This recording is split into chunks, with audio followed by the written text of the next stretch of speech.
We're going to be playing over jam track number 2 because that will support this Dorian mode. Now the Dorian mode you have labeled in diagram 2 is simply the minor pentatonic with an added second and sixth. It's mode 2 of the major scale, but notice that we're going to reference it against something you already know and hear, the minor pentatonic scale.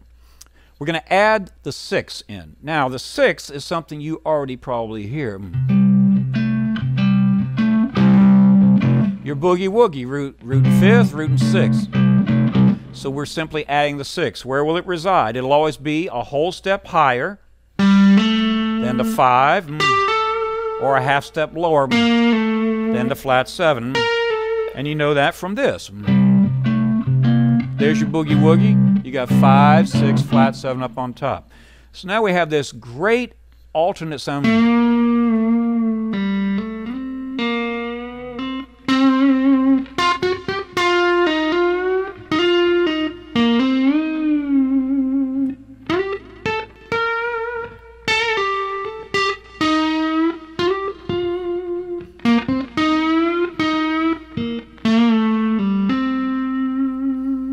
Did you hear how I played bluesy, but you got that sweetness?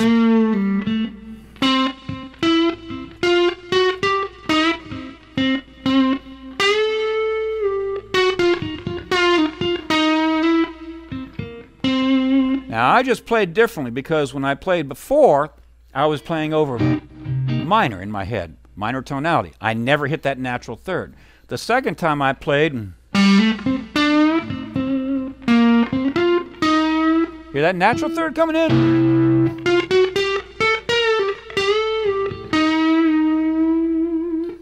That'd be a no-no if I'm playing over minor, but over the dominant. And that's the jam track on early morning, where it's kind of bluesy, and you'll hear me actually play some major pen.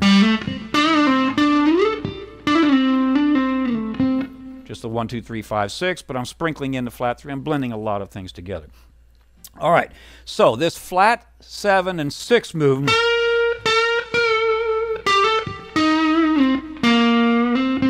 I'm going to play against jam track number 2, which is in C Dorian.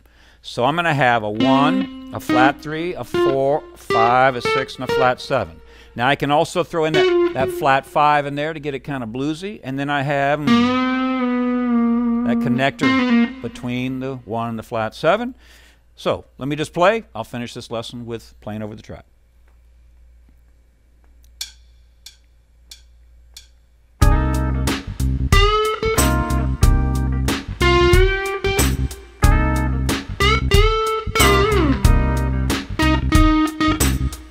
Stop the track.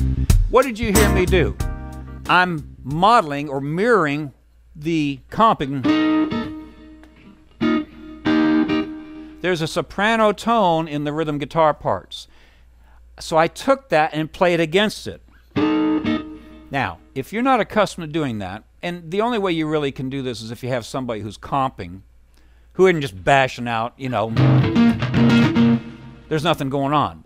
But in comping, and I'm a jazz player, you have a melodic line on the top voice of your comp, and that feeds ideas to the soloist. So he or she can play against that, with it, and there's a little conversation that goes back and forth. Because if you and I are jamming and I'm comping for you and I play something, I hear you play it, then you might play something and I'll comp to see how we're having a conversation. So what I did there, I bent the 5 to the 6 because the chord was a C minor 7, 6, and then it went 4 to 5. And then question and answer phrasing again. Then the melody went down to the flat 3. Again, notice it was a 4-bar move. Because the whole thing, the question and answer, the question's 2 bars, the answer's 2 bars. So I'm going to go ahead and play this time. I won't stop. I'll play for a minute or so, and you'll see how I'm going to use some ideas. But what am I listening to?